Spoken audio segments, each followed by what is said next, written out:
తేడా, మిగిలినంతా ఒకటేనండి. దృక్పథం మారిస్తే అంతా సేమ్, ఇంకేం లేదు. మంచివాడు చెడ్డవాడు, దేవతలు దానవులు వీళ్ళు ఏం లేదు. వాళ్ళ యొక్క ఐడియా టువర్డ్స్ ద థింగ్ అనేటువంటి మారితే చాలు, అంతే. వాళ్ళ యొక్క చెడుగా చూసేటువంటి దృష్టి మారితే చాలు, వాళ్ళు కూడా మంచివాళ్ళే అని చెప్పారు. అందుగురించి అవతార పురుషుడు భూమి మీదకి వచ్చినప్పుడు ఏం చేస్తారంటే వాళ్ళ యొక్క దృష్టిని మారుస్తాడు అన్నమాట, అంతే. ఆయన చేసేటువంటిది అది ఒకటే. విల్ చేంజ్ ది సైకి, అంటే వాళ్ళ యొక్క దృష్టి, వాళ్ళ యొక్క ఆలోచన విధానాన్ని మారుస్తాడు అంతే ఆయన. దానివల్ల ఏమవుతారంటే ఇన్నాళ్ళు బట్టి చెడుగా ఎవడైతే ఉంటున్నాడో వాడు ఈ రోజు నుంచి మంచివాడైపోతాడు. అది ఇక్కడ చెప్తున్నారు మనకి. సో అవతారగా వచ్చి ఆయన అవన్నీ కూడా ఈ astral and physical permanent item, 2 permanent items వలన ఈ అవతారం అనేటువంటిది భూమి మీదకి రాబడుతుంటుంది. ఇది మీరు బాగా గుర్తుంచుకోండి. అంటే astral plane is nothing but the desire or the manifestation అన్నదానికి మూలంగా ఉన్నటువంటిది. సో ఏదైనా సరే భూమి మీద ఏదైనా జరగాలంటే అది డిజైర్ ఆస్పెక్ట్లో వర్తిస్తేనే అది జరుగుతుంది. అంటే 10 మంది ఒకటి కోరితే అవతార పురుషుడు భూమి మీదకి వస్తాడు. సో అది యాస్ట్రల్ పర్మనెంట్ యాటమ్గా ఉన్నటువంటి దాంట్లో ఈ అప్లికేషన్ అనేది పెట్టుకోవడం జరుగుతుంది. మనందరం ఒక అవతార పురుషుడు వచ్చి ఇక్కడ మనకి ఇది చేయాలి అనేటువంటిది, అప్పుడు ఆయన దిగి వస్తాడు. ఆ విషయం ఇక్కడ జరుగుతున్నట్టు ఈ 2 పర్మనెంట్ యాటమ్స్లో ఈ ప్లేన్లో అది జరుగుతుంటుంది మనకి. Next is 3 permanent atoms. ఇప్పుడు ఈ 3 పర్మనెంట్ యాటమ్స్ ఏం చెప్తున్నాయంటే physical, astral and mental. The lords of the third kingdom. So lords of the third kingdom అంటే third kingdom is nothing but the animal. So యానిమల్లో they are 7 entities whose bodies are made up of animal souls. There are 7 entities. వీళ్ళు 7గా ఉన్నారు entities. వాళ్ళ యొక్క body ఏంటంటే animal souls. ఎలా అయితే human bodies are human souls అనేటువంటి heavenly men బాడీలో ఎలా అయితే పార్టో, human souls are they are like cells in the heavenly men అని చెప్పి మనం చెప్పుకున్నాం. అలాగే యానిమల్ బాడీస్ యొక్క సోల్స్ అనేటువంటి ఈ ఎంటిటీస్ యొక్క బాడీలో భాగముగా ఉంటుంటాయి. వాళ్ళు దే ఆర్ 7 entities, 7గా ఉన్నారు వాళ్ళు. కనుక యానిమల్స్ని ఏమైనా హింసిస్తే ఆ దెబ్బలు వాళ్ళకి తగులుతూ ఉంటాయి. ఇది బాగా గుర్తుంచుకోవాలి మనం.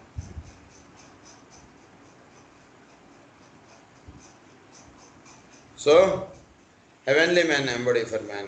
So these lords embody for the animal kingdom the manasic principle, which is the goal of the evolutionary process for them. Next is certain great entities who embody a whole range of existences upon 5 of the planets. So కొన్ని great entities అనేటువంటివి 5 planets మీద manifest అవుతున్నాయి. 5 planets, అందులో earth కాకుండా 5 planets. So ఈ 5 planets మీద కొన్ని great అంటే కొంత మహాశక్తులు లేదా మహాప్రజ్ఞలు అనేటువంటి ఈ 5 planets మీద వర్తిస్తుండడం అనేటువంటిది ఈ 3 పర్మనెంట్ యాటమ్స్ వలన ఆ శక్తులు ఆ ప్లానెట్స్ మీదకి ఆవాహనింపబడుతూ ఉంటాయి. ఈ 3 పర్మనెంట్ యాటమ్స్ అనేటువంటి దాని వలన 5 planets మన చుట్టూతో ఉన్నటువంటి 5 planets మీదకి ఒక మహాశక్తులు ఆవహింపబడి certain great entities upon the 5 planets, of which the earth is not one, but who is due course of time will come to be recognized as having a powerful effect upon man on the earth. So ఈ 5 planets వలన మానవుడికి, భూమి మీద ఉన్నటువంటి మానవుడికి ఎంతో మేలు జరుగుతుంది అన్నమాట భవిష్యత్తులో అని చెప్తున్నారు. Via the 3 Buddhas of activity, a hint as to this esoteric influence comes to man in the close connection existing between Earth and Mercury. So ఈ 5 planets మెర్క్యూరీ ద్వారా అవి ఎర్త్ని టచ్ అవుతాయి. 5 is the number for Mercury, and Mercury is the role of Mercury ఏంటంటే it links the higher and the lower. ఈ విషయాలు మనం చెప్పుకున్నాం. అందు గురించి ఈ 5 కూడా మెర్క్యూరీ ద్వారా మన ఎర్త్ని టచ్ అవుతుంటాయి అని చెప్తున్నారు ఇక్కడ. ఆ రకంగా హింట్ ఇచ్చారు. సో ఈ 5 ప్లానెట్స్ ఏమేమిటి మనకి భూమి మీద ఉన్నటువంటి మానవుడిని ఒక ఉత్తమమైనటువంటి స్థితిగా తీసుకెళ్ళడానికి వర్తిస్తుండేటువంటివి 5 ప్లానెట్స్ ఏమేమిటి అనేటువంటి ఒక రహస్యముగా ఉంచారు. అవి సాధనలో మనం తెలుసుకోవాల్సినటువంటి విషయము. As that it is not possible to enlarge further. దీని గురించి ఫర్దర్గా ఇప్పుడే చెప్పబడదు అని అంటున్నారు. The entities who are the sum total of those group souls who contain definite permanent triads. 9 triads constitute the body of one of these entities. Who are the entities who are the sum total of those group souls? So who contain definite permanent triads.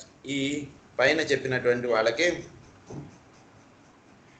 అంటే పైన చెప్పినటువంటి వాళ్ళు అంటే ఎవరైతే యానిమల్స్కి ఎంటిటీస్గా ఉన్నటువంటి వాళ్ళు 7గా ఉన్నారో వాళ్ళలో ఇవి ట్రయాడ్స్గా ఉంటారు, అంటే 3గా ఉంటుంటారు వాళ్ళలో.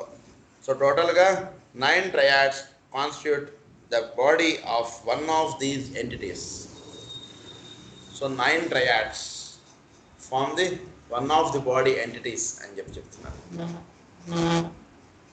సో ఇలా 7 entities ఉన్నారు. సో వాళ్ళలో ఈ 9 triads constitute the body of one of these entities. So ఈ రకంగా ఇవి వర్తిస్తుండ అనేటువంటిది ఉంటుంది. Next is through 4 permanent atoms, physical, astral, mental and buddhic. So ఈ 4గా ఉన్నటువంటి వాటిలో ఈ 4 permanent atoms ఎలా వర్తిస్తున్నాయి? 8 groups of solar entities who form the subjective life of the 7 centers in the body of Brahma. So 7గా ఉంటూ ఉన్నటువంటి యానిమల్స్లో 8గా వచ్చేటప్పటికి 8 groups of solar entities. There are 8 groupsగా ఉన్నారు solar entities అనేటువంటి వాళ్ళు. Who form the subjective life of the 7 centers in the body of Brahma. వీళ్ళు they form the 7 centers in the body of Brahma. అంటే ఏంటి? టోటల్ 7 ప్లేన్స్గా వచ్చినటువంటిది. బ్రహ్మ నుంచి 7గా వచ్చినటువంటి వాళ్ళు. వాళ్ళే మనం 7 మానసపుత్రాస్ అని మనం చెప్పుకున్నాం. Viewing him as a separate cosmic entity. ఆయన నుంచి వచ్చారు 7. ఈ 7కి పైన ఉన్నారు ఆయన. Viewing him as a separate cosmic entity. వీళ్ళు 8 గ్రూప్స్గా వచ్చారు. Dissociated from his 2 brothers. So ఏంటి డిసోసియేట్ అయిపోయింది ఫ్రమ్ హిజ్ 2 brothers అంటే పైన ఇవ్వబడినటువంటి 2 brothers తోటి డిసోసియేట్ అయిపోయినటువంటి విషయం. అంటే వీళ్ళని ఏమని చెప్తున్నారంటే they are the 7 sons of heart with the 8th son included, and they are the final differentiation of the 49 fires prior to their union with the fires of the eros. అంటే ఏమిటి? 7గా వస్తున్నటువంటి వాటికి పైన ఇంకొకడు ఉన్నాడు. ఆయన్నే ఈ 7టికి కేంద్రముగా ఇంకొకటి ఉన్నాడు. ఆయన్నే 8వ వాడుగా వచ్చాడు ఆయన భూమి మీదకి. ఏమిటి ఆయన అంటే ఆయనయే ది 8th చైల్డ్ అని చెప్పి మనం చదువుకుంటాం శ్రీకృష్ణుడి గురించి. So 8 is the one, into him all these 7 planes will merge. So 7 planes ఎవడిలోకి మెర్జ్ అయిపోతాయో వాడిని 8గా చెప్పారు. అందుగురించి ఇక్కడ ఏమన్నారు? బ్రహ్మ అంటే సమస్తమునకు మూలం బ్రహ్మ కాబట్టి ఈ 2 brothers will dissociate from into him అని చెప్పారు. మనకి ఏమని చెప్పారు? డిసోసియేటెడ్ ఫ్రమ్ హిస్ 2 brothers అని చెప్పారు బ్రహ్మని. అంటే వాళ్ళిద్దరు కాకుండా ఈయన కాకుండా ఇంకొకడు అని చెప్తారు. ఆయనయే ది 8th చైల్డ్గా చెప్పారు మనకి. సో ది 8th ఈ పాయింట్ ఆఫ్ వ్యూలోనే మనకు వచ్చినటువంటిది అంతా కూడా కృష్ణుడి గురించి. ది 8thగా వస్తాడనమాట ఆయనలోకి. అందు గురించి 7 sons 49 ఇవన్నీ కూడా ఆయనలోకి వెళ్ళిపోతాయి అని చెప్పి చెప్తున్నారు ఇక్కడ. సో ది 8th చైల్డ్ అని చెప్పి చెప్తున్నారు. They are the 7 sons of heart, అంటే ఈ 7 ప్రజ్ఞలు వాళ్ళనే సప్తర్షులుగా చెప్పారు. With the 8th son included. So 8th son అనేవాడు. And they are the final differentiation of the 49 fires. So వాళ్ళు 7 sunsగా వచ్చారు భూమి మీదకి.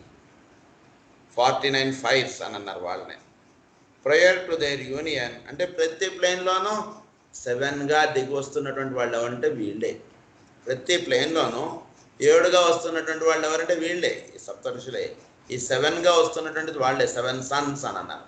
ఈ 7 planes, 7 sub planes అని ఏవైతే వస్తున్నాయో వాటినే సప్తఋషులు లేదా వాళ్ళనే సన్స్ ఆఫ్ అని అంటున్నారు.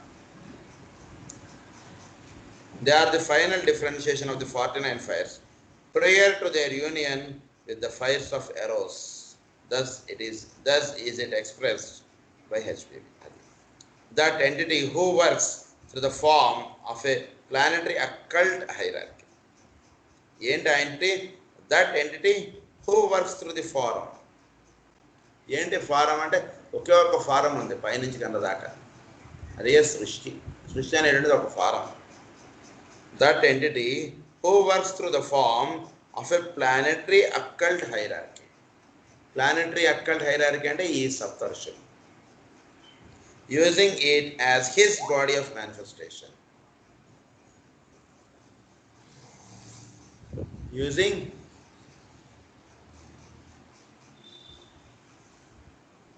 అది ఇక్కడ ఏమంటున్నారంటే occult hierarchy, planetary occult hierarchy, using it as his body of manifestation. ఆయన యొక్క బాడీ ఆఫ్ మేనిఫెస్టేషన్లో వీళ్ళు భాగములుగా వర్తిస్తున్నారట. అంటే ఈ సృష్టిలో వీళ్ళందరూ కూడా భాగములుగా ఉంటున్నారు. సో ఇక్కడ దీన్నే మనకి ఏమని చెప్తారంటే ఇక్కడి నుంచి అక్కడి దాకా, కింద నుంచి పై దాకా ఉన్నటువంటి వాడిని ఒకే ఒక్క పురుషుడు ఉన్నాడు, ఆయనే విరాట్ పురుషుడు అని చెప్తారు మనకి. ఆయన విషయం ఇక్కడ చెప్తున్నారు. And regarding it as a centre through which his force can flow. Adi. It should be remembered that all such groups on every planet form a vehicle for the life of a great individual. For the life of a great individual. So వాళ్ళందరూ కూడా ఒక దివ్యమైనటువంటి వాళ్ళ దానిలో వీళ్ళందరూ కూడా భాగములుగా వర్తిస్తున్నారు. ఈ planetary occult hierarchy. On every planet form a vehicle for the life of a great individual who gives to that hierarchy its distinctive coloring and its unique keynote. Its distinctive coloring and its unique keynote. So ప్రతి దానికి ఇంకొక దానితోటి వేరుగా ఉంటుంది ఈ వచ్చినటువంటి ఈ hierarchy. అంటే ఏంటంటే individual who gives to that hierarchy its distinctive coloring and its unique keynotes. అంటే వాళ్ళు వచ్చినటువంటి పర్పస్ ఒకటిగా ఉంటున్నా భూమి మీదకి వాళ్ళ యొక్క మేనిఫెస్టేషన్ను, వాళ్ళ యొక్క వర్క్ ఇవి దేని దానికి విడివిడిగా ఉంటుంటాయి. యాక్చువల్గా వర్క్ అనేటువంటిది ఒకటిగా మనకు అనిపిస్తున్నా వాళ్ళ ద్వారా మేనిఫెస్ట్ అయ్యేటువంటి వర్క్ చాలా భిన్నంగా ఉంటుంది. అంటే ఒక పరమగురు ఒక చోట వచ్చారు అంటే అక్కడ మామూలుగా అక్కడ జీవుల్ని మాత్రమే ఉద్ధరించడం అనేటువంటిదే కాకుండా వాళ్ళు నిర్వహించుకునేటువంటి కార్యక్రమాలు ఇంకా చాలా భిన్నంగా ఉంటుంటాయి. భూమి మీద వాళ్ళు చేసేటువంటి కార్యక్రమాలు వేరుగా ఉంటుంటాయి. దానిలో పార్ట్గా వాళ్ళు అక్కడ ఉండేటువంటి మానవులను అందరినీ కూడా ఉద్ధరించడం అనేటువంటిది చేస్తుంటారు. ఆ రకంగా ఉంటుంటుంది. A number of solar deities who are the radiators of solar magnetism and the life of form. కొందరు సోలార్ డైటీస్ అనేటువంటి వాళ్ళు ఫామ్ అవుతున్నారు ఈ 4th పర్మనెంట్ ఆటమ్ నుంచి. Who are the radiators of solar magnetism. ఈ సూర్యుడి యొక్క వెలుగు ద్వారా వాళ్ళు మేనిఫెస్ట్ అవుతున్నారు. And the life of form. So జీవుల్లో లైఫ్ అనేటువంటిది అందివ్వబడుతుంది వాళ్ళ ద్వారా. అలాగే a peculiar group of beings connected with a certain constellation and the lesser dragon who have their habitat on Neptune and work with the 6th principle in the solar system. So కొందరు ఉన్నారు peculiar group of beings, చాలా మహానుభావులు, Neptune తోటి link up అయి పనిచేస్తున్నటువంటి వాళ్ళు. A peculiar group of beings connected with a certain constellation and the lesser dragon who have their habitat on Neptune and work with the sixth principle in the solar system. They take physical form animated by purified desire. So వాళ్ళు physical form తీసుకోవడం animated by purified Dzire, అదే Venus ఆస్పెక్ట్గా చెప్తారు. Sixth అనేటువంటిది Venus aspect. So అందు గురించి ఏమన్నారంటే purified Dzire అంటే వాళ్ళ యొక్క సంకల్పములు చాలా విశేషమైనటువంటి సంకల్పము కలిగి వాళ్ళు నెప్ట్యూన్ తోటి లింకప్ అయి పనిచేసేటువంటి వాళ్ళందరూ కూడా ఈ 4 పర్మనెంట్ ఆటమ్స్ నుంచి దిగువచ్చే వాళ్ళుగా ఉంటుంటారు ఈ భూమి మీద. అంటే అనేక రకాలైనటువంటి భూమి మీద మేనిఫెస్ట్ అవ్వడానికి ఈ పర్మనెంట్ ఆటమ్స్ ఎలా హెల్ప్ చేస్తున్నాయి అనేటువంటి విషయం మనకి చాలా వివరంగా చెప్తున్నారు ఈయన.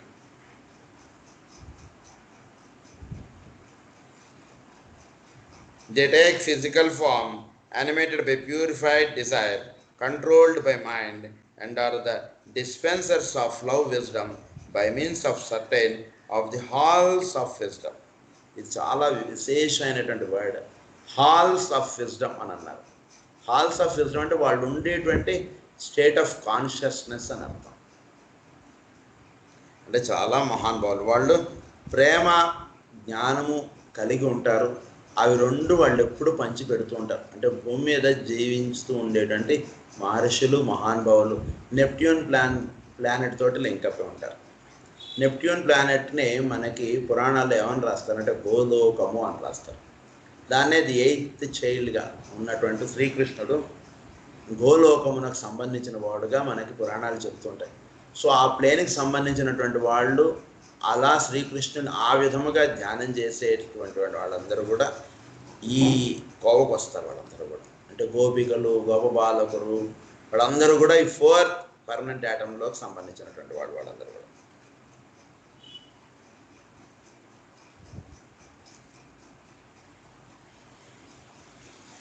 Through 5 permanent atoms, physical, astral, mental, buddhic and atmic, the lords of certain subplanes who work under the Raja Lord of a plane and who are themselves vibration and activity. ఈ plane అంటే ఆత్మిక్ through 5 permanent items, వీటి ద్వారా వర్తిస్తూ ఉండేటువంటి వాళ్ళు ఎవరిట అంటే రాజా lord, అంటే ప్రతి ప్లేన్కి ఒక లార్డ్, రాజా లార్డ్ ఆయన చెప్పారు కదా మనకి ఇదివరకు. సో ఆయన ద్వారా వర్తిస్తుండేటువంటి వాళ్ళు. అది అలాగే the lesser heavenly men on the buddhic level who reflect their higher prototypes on the second plane of the system. The lesser heavenly men on the buddhic level. ఈ బుద్ధిక్ లెవెల్లో పనిచేసేటువంటి లెస్సర్ హెవెన్లీ మెన్ అంటే greater heavenly men కన్నా తక్కువ వాళ్ళు, వీళ్ళందరూ కూడా ఆయనలో భాగంగా ఉండేటువంటి వాళ్ళు లెస్సర్ హెవెన్లీ మెన్ అంటే.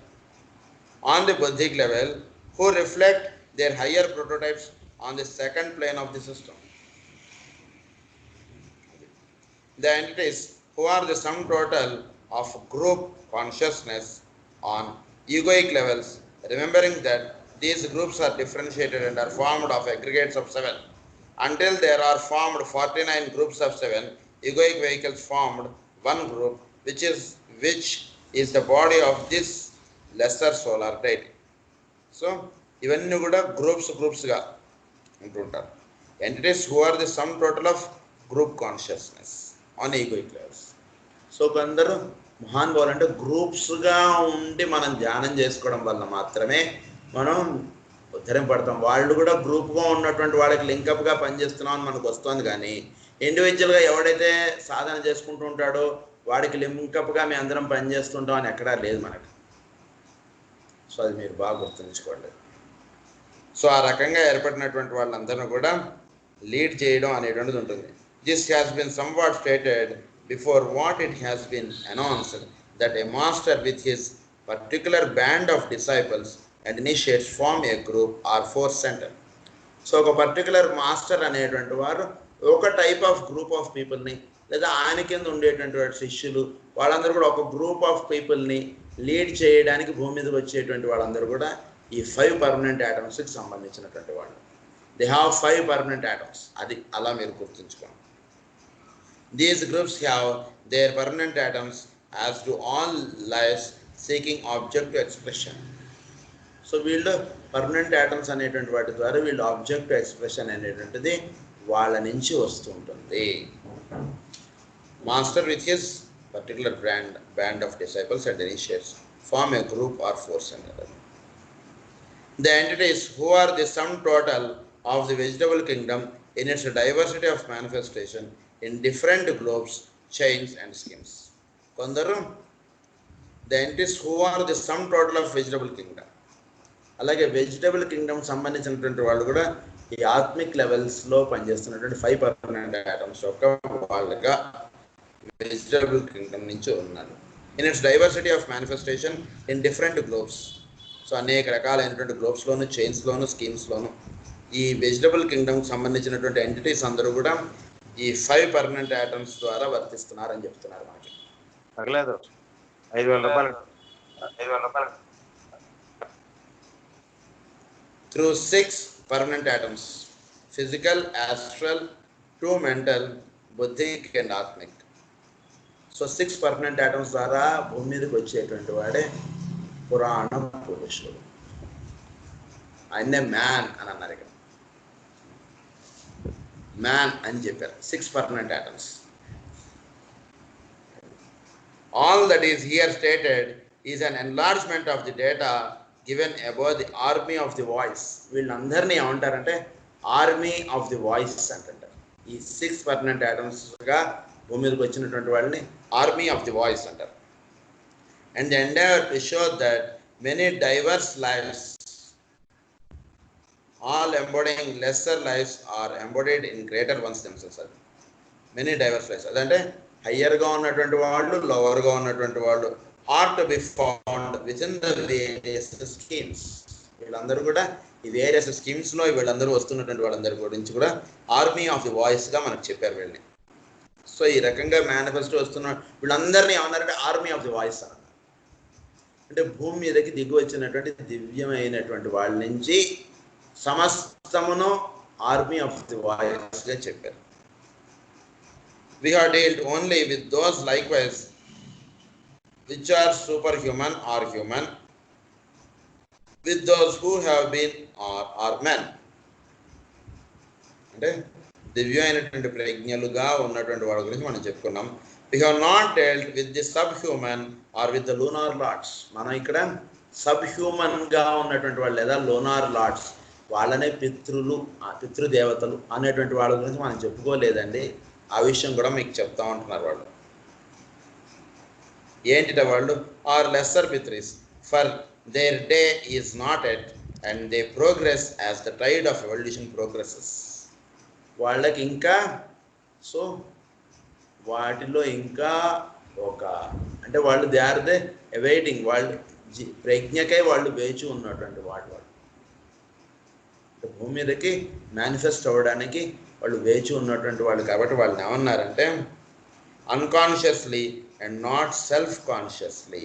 వాళ్ళు సెల్ఫ్ కాన్షియస్గా లేరు, వాళ్ళు అన్కాన్షియస్లీ అని అన్నారు. Evolution as the tide of evolution progresses they are and they progress as the tide of evolution progresses. So evolution యొక్క ప్రోగ్రెస్ తోటి వాళ్ళు ప్రోగ్రెస్ అవుతూ ఉంటారు. అంటే ఏంటంటే అన్కాన్షియస్లీ అంటే వాళ్ళు ఎలా ఉంటూ ఉంటారట అంటే అన్కాన్షియస్గా ఉంటారు. అంటే సబ్ కాన్షియస్గా ఉండడం వేరు, సెల్ఫ్ కాన్షియస్గా ఉండడం వేరు, అన్కాన్షియస్గా ఉండడం వేరు, సూపర్ కాన్షియస్గా ఉండడం వేరు. సో కాన్షియస్గా ఉండేటువంటి వాడు మనం అయితే, సెల్ఫ్ కాన్షియస్గా ఉంటే అయామ్ అన్న దాని మీద అవేరే ఉండడాన్ని సెల్ఫ్ కాన్షియస్గా ఉండడం అంటారు. సూప్రా కాన్షియస్గా అంటే అయామ్ దట్ అనేటువంటి దానిగా ఉండేటువంటి వాడిని సూప్రా కాన్షియస్ అని అంటారు. సబ్ కాన్షియస్ అంటే కాన్షియస్నెస్ కన్నా బిలో లెవెల్, అసలు అది ఉండదు అంటే వాళ్ళు. సో కాన్షియస్నెస్ అనేటువంటిది ఉంటుంటుంది. సో ఇక్కడ మనకి అన్కాన్షియస్లీ అన్నారు అంటే కాన్షియస్నెస్ అనేటువంటిది నిద్రాణ స్థితిగా ఉంటుంది వాళ్ళలో. అందుగురించి వాళ్ళందరూ కూడా ఆ విధముగా అంటే they are the passive beings in this evolution అన్నట్టుగా చెప్తున్నారు ఇక్కడ. We have dealt with these entities and their permanent atoms in connection with their manifestation in our solar system. and have not carried it beyond the solar ring PERMANT. So వీళ్ళందరిది కూడా ఈ సౌరమండలంలో ఈ విధంగా వర్తిస్తున్నారు వీళ్ళందరూ. All the permanent atoms concern physical matter and manifestation. వీళ్ళందరూ కూడా పర్మనెంట్ ఆటమ్ అంటే దే మేనిఫెస్ట్ ఫిజికల్గా అనేటువంటి విషయం. The highest permanent atom of man, the atmic, is after all an atom of the third cosmic ether. ఈ ఆత్మిక్ ప్లేన్లో ఉండేటువంటి పర్మనెంట్ ఆటమ్ ఎక్కడుందండి అంటే ఇది థర్డ్ కాస్మిక్ ఈథర్లో మేనిఫెస్ట్ అయినటువంటి పర్మనెంట్ ఆటమ్ అండి అన్నారు. Fourth is buddhic, third is atmic. The atmic is after all an atom of the third cosmic ether, and this should be pondered upon and studied. We have considered these various personalities from the standpoint of their lowest force point first. We have discussed the permanent atom as a point of contact with the force of a plane of a planet. So ఈ permanent atom అనేటువంటిది ఆ plane ఒక ప్లానెట్లో ఒక చైన్లో కానీ స్కీమ్లో కానీ అది ఆ విధంగా ఒక ఫోర్స్గా వర్తిస్తుండడం వలన అక్కడ సమస్తము ఏర్పడుట అనేటువంటిది జరుగుతుంటుంది భౌతికంగా. This should ever be born in mind. ఇది ఎప్పుడు కూడా మేము మర్చిపోకూడదు. ఈ పర్మనెంట్ ఆటమ్ అనేటువంటిది ఆ ప్లేన్లో అక్కడ వర్తిస్తూ ఉండడం వలన అక్కడ ఏర్పడేటువంటివన్నీ కూడా ఏర్పడుతూ ఉంటాయి.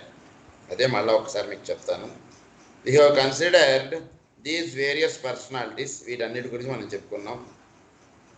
పర్సనాలిటీ అంటే ఏంటంటే what are they but personalities are beings in physical incarnation. వాళ్ళు ఎవరైనా కానీ ఫిజికల్ ఇన్కార్నేషన్గా వచ్చినటువంటి వాళ్ళు అని అర్థం. ఇక్కడ పర్సనాలిటీస్ అంటే భౌతికముగా దిగి వచ్చినటువంటి ప్రజ్ఞలు. From the standpoint of their lowest force point first. అంటే పూర్తిగా భౌతికం అంటే పాయింట్ ఫస్ట్ అంటే మినరల్స్ ఆ ప్లేన్ నుంచి చెప్తున్నారు. We have discussed the permanent atom as a point of contact. So permanent atom అంటే ఏంటి? It is a point of contact with the force of a plane. So ఆ ప్లేన్లో వర్తింపబడేటువంటి ఫోర్స్కి పర్మనెంట్ ఆటమ్ తోటి కాంటాక్ట్ అవ్వడం వలన ఆ ప్లేన్ మేనిఫెస్ట్ అవ్వడం అనేటువంటిది జరుగుతుంది. సో పర్మనెంట్ ఆటమ్ అనేటువంటిది లేకపోతే ఆ ప్లేన్ మేనిఫెస్ట్ అవ్వడానికి అవకాశం లేదు. ఏ ప్లేన్ అయినా సరే ఎలా మేనిఫెస్ట్ అవుతుంది అనేటువంటి విషయం మనం ఇందాక చెప్పుకున్నాం. అది 7 ప్లేన్స్గా ఉండడం, అందులో 7th ప్లేన్ మేనిఫెస్ట్ అవ్వడం అనేటువంటిది జరుగుతుంది. It is to be recognised that much that is written above may seem incomprehensible, but when scientists come to understand and regulate force, ఇది కొంచెం అర్థం అవడం కష్టంగా ఉంటుంది ఇప్పటిదాకా నేను చెప్పినటువంటి విషయం. కానీ బాగా లోదృష్టిగా వెళ్ళి మీరు ధ్యానం చేసుకోగలిగితే that which is written here will become plainer. అది మీకు చక్కగా అలా తేట తెల్లం అయిపోతుంది అంటున్నారు ఆయన. It will be seen that we have dealt with the positive force in all negative forms above. So వాటిల్లో పాజిటివ్ ఫోర్స్ అనేటువంటి చెప్పారు మనకి. In all negative point. Negative అంటే ఏంటి? కేంద్రంగా ఉంటే దాని నుంచి వచ్చినటువంటి అన్నీ కూడా నెగిటివ్. సో వీటిని అన్నింటిని కూడా పాజిటివ్ చెప్పి, ఇవన్నీ పర్మనెంట్ ఆటమ్స్ కాబట్టి ఇవన్నీ కూడా పాజిటివ్గా చెప్పి దీని నుంచి ఫర్దర్గా వచ్చేవన్నీ కూడా నెగిటివ్గా ఉంటాయి. అందుగురించి దీన్ని ఏమన్నారంటే ఈ హెవెన్లీ మెన్ వీళ్ళందరూ కూడా పాజిటివ్గా చెప్పారు ఇక్కడ. It will be seen that we have dealt with the positive force in all negative forms above and including the human kingdom. So చాలా హయ్యర్ థింగ్ ఇది. ఇది జాగ్రత్తగా మీరు ధ్యానం చేసుకుని అర్థం చేసుకుంటే అప్పుడు మనం ఈ పాయింట్స్, ఎందుకంటే పర్మనెంట్ ఆటమ్ అనేటువంటిది బేసిక్గా ఉండి దాని నుంచి ఆ ప్లేన్ అనేటువంటిది మేనిఫెస్ట్ అవుతుంటుంది కాబట్టి ఈ పర్మనెంట్ ఆటమ్ ఫోర్స్ అనేటువంటివి ఈ రెండు వర్తిస్తుండడం వలన ఆ ప్లేన్లో అవి మేనిఫెస్ట్ అవడం ఇవన్నీ కూడా చెప్పారు మనకి. సో దీన్ని జాగ్రత్తగా ఇదంతా నెమ్మదిగా అర్థం చేసుకోవడం అనేటువంటి చేయండి. సో దీంతో ఈరోజు క్లాస్ ఆపుతున్నాను. రేపు ది ఈగోయిక్ లోటస్ అనేటువంటి టాపిక్ మీద రేపు చెప్తాను. స్వస్తి ప్రజాభ్యః పరిపాలయంతాం న్యాయేన మార్గేణ మహీం మహీషాః గోబ్రాహ్మణేభ్యః శుభమస్తు నిత్యం. లోకాః సమస్తాః సుఖినో భవంతు. లోకాః సమస్తాః सुखिनो भवन्तु लोकाः समस्ताः सुखिनो भवन्तु। ॐ शान्ति शान्ति शान्तिः।